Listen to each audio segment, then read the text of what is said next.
ګنډه شروع کړه. نن زما د جماعت نظریاتي کارکن، زما د جماعت اهم رکن،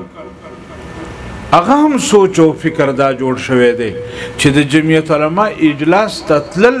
دا د جمعیت علما اسلام یو سیاسي جماعت دی، بس هغې اجلاس کې یو سیاسي مجلسونه کیږي، لہذا د پیپل پروګرام ته تلل یا د جمعیت پروګرام ته تلل په دې کې نه ګناه شته او نه ثواب شته. دا زموږ ذهن جوړ شوی دی. زما کارکن به زما جلسې ته راځي خو سوچ پیدا وي چې بس یو سیاسي اجتماع ده او ټول کال به دکانداري کوي، ټول کال به زمینداره کوي، چې کال تیر شي سوچ ورشي یاره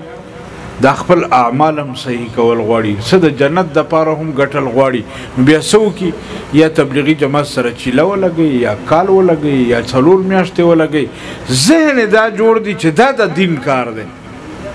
دا د الله د دین کار دی، او جمعیت سره چې وخت لګي کار کوي نو دا ورته سیاسي کار ښکاري. منځونه یې ولې قضا شول؟ امت ته دا ښول مقصدو چې مونځ چې قضا شي نو د هغې وخت شته بیا یې دوباره وکړه. د سهار مونځ قضا شو ماسپښین یې وکړه، د ماسپښین قضا شو مازدیګر یې وکړه، مازدیګر قضا شو ماښام یې وکړه. هغې وخت شته،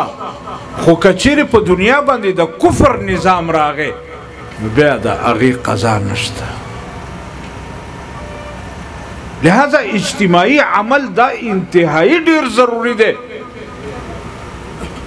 او دا د انفرادي فرائضو نه زیات فرض دی. موږ په ذهن کې دا اچولی شوي دي چې دا سیاست دی. څنګه چې پیپل پارټۍ او نیشنل پارټۍ، مسلم لیگ او دې ورکران د خپلو پارټو پسې منډې وي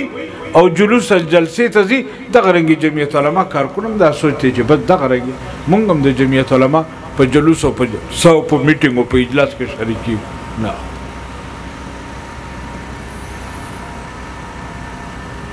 زما د جماعت مقصد اعلی دی. هو الذي ارسل رسوله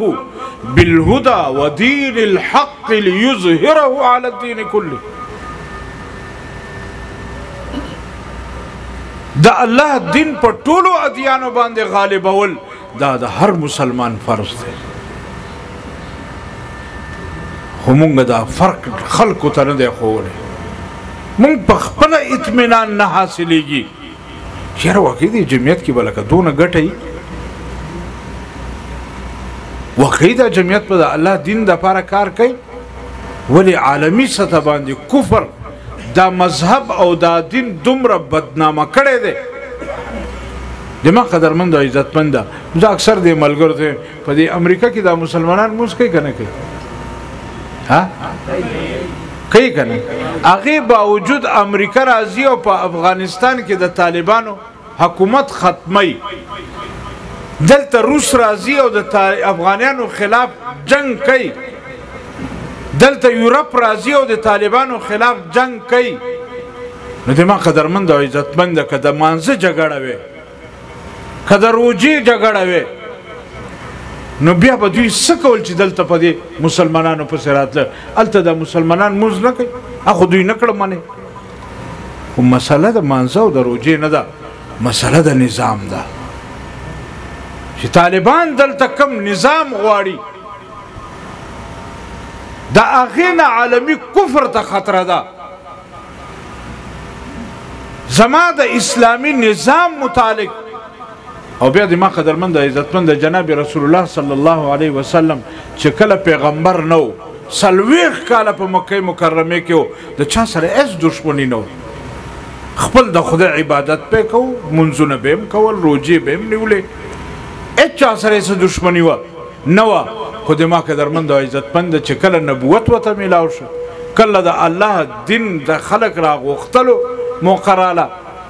نو بیا د ما قدرمند او عزتمند په هغه مجلس کې علما کرام ناست دي چې کله پیغمبر علیه الصلاة والسلام اول ځل د مکې خلک جمع کړل او د الله د دین دعوت ورکړ، نو په هغه مجلس کې یو خپل سکت را پاسېده او جناب رسول الله صلی الله علیه وسلم ته په دې الفاظو سره گویا نقل کفر نه باشد وی تبا لك یا محمد خدای دې ته هلاکی اجمعنا لهذا تا مونږ دلته دې دپاره جمع کړیو ان یبدل دینهم ته زمونږ دا دین بدلول غواړې ته زمونږ دا نظریه بدلول غواړې